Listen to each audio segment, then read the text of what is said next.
This is the Hidden Killers podcast with Tony Brueski. Featuring retired FBI Special Agent Jennifer Coffindaffer.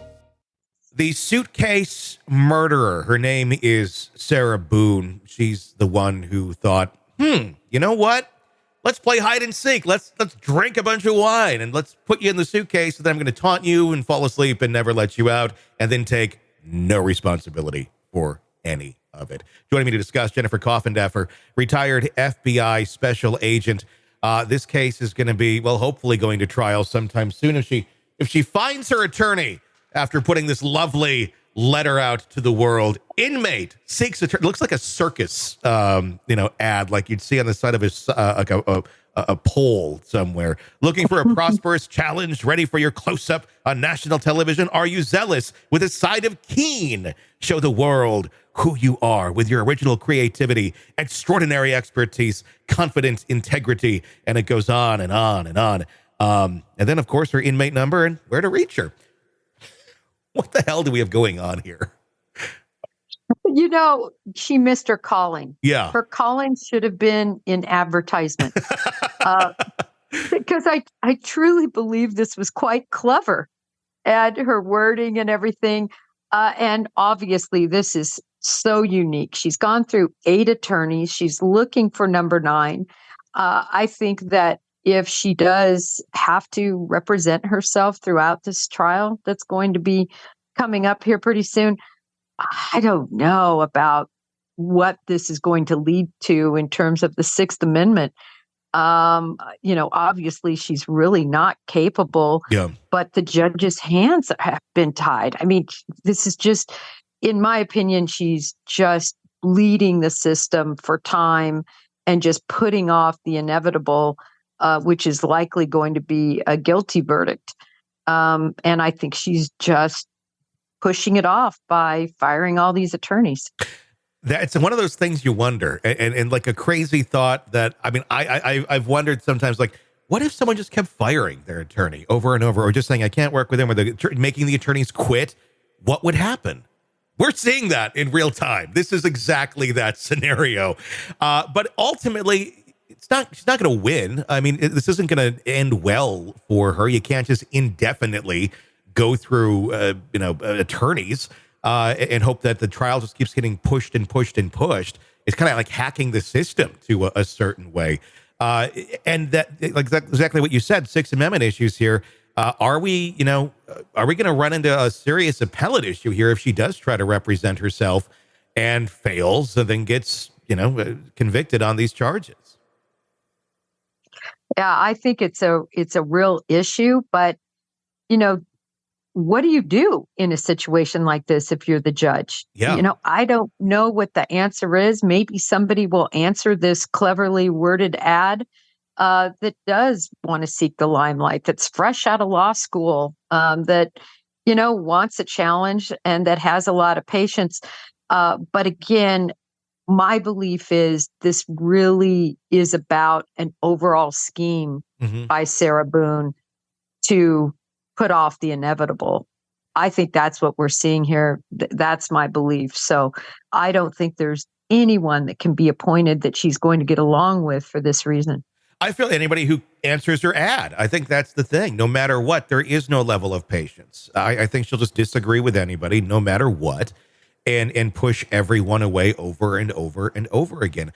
I mean, I think the only obvious solution would be is if she agrees that she is the best representative of herself and then takes it on and doesn't continue to argue and say, no, I need an attorney, but you can't find the attorney that's going to be, perfect for her. Well, I think the judges had it, and I think we're going to see deadlines, that are in place be upheld. And, ultimately, we're probably going to see a trial with her representing herself, I think, up until the last moment. Yeah. At the last moment, she'll probably somehow try to get someone to represent her when she realizes the rubber's met the road. But, unlike the Black Swan case, this is all on film. Mm-hmm. Everyone can see and has seen in the true crime community what she did. Mm-hmm. So whether you argue that she meant to do it or not, in other words, did she know that him being locked in a suitcase would result in him suffocating. Well, she should have known when he was, begging for his life and she went to bed. So it's caught on tape, Tony, and she knows it. She doesn't strike me as a dumb person. In fact, I see her as very conniving. Extremely. Because the argument was, I think, being made the other day. Somebody had mentioned, well, is she competent to stand trial? Yeah, very competent. She's too competent to stand trial. She knows how to bilk the system here for her own benefit after doing this horrible act. This is someone, though, too, who I genuinely believe she believes she's justified in everything that happened, and nobody's understanding her. She's just misunderstood, as many narcissists will say when they end up, being, held accountable for their actions. It's another case where it's like all roads lead to narcissism, as so many of these cases do, which is why we end up with such horrible behavior, because cause and effect, they never accept the effect of their actions and being culpable for what they did or what happened based on their poor choices or what they thought was right at the time. Yeah. And I again, if she wouldn't have been caught, if you will, I think she would continue with this type of behavior because I agree with you. This is who she is at the end of the day. And she thinks she's justified in all her actions, A to Z, concerning this case, concerning the attorneys, concerning the court. So this is going, I think, to play out as one of, and this is sad to say, but I think it's just going to be an entertainment, which is so sad because, again, the victim, he's completely forgotten in all of this because of the circus that's going around in terms of the case and what she did to him. What a terrible death. That's a terrible death.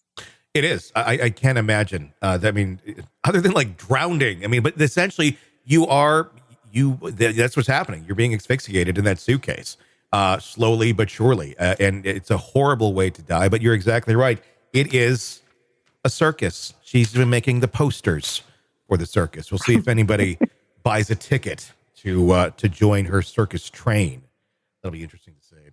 Want more of the podcast without the ads? Then hit subscribe to the True Crime Today Premium Plus channel on Apple Podcasts. Try it now for 3 days, absolutely free. You'll get access to all of our extended advance ad-free episodes instantly. So you can binge without the break. True Crime Today Premium Plus. Search and subscribe now on Apple Podcasts.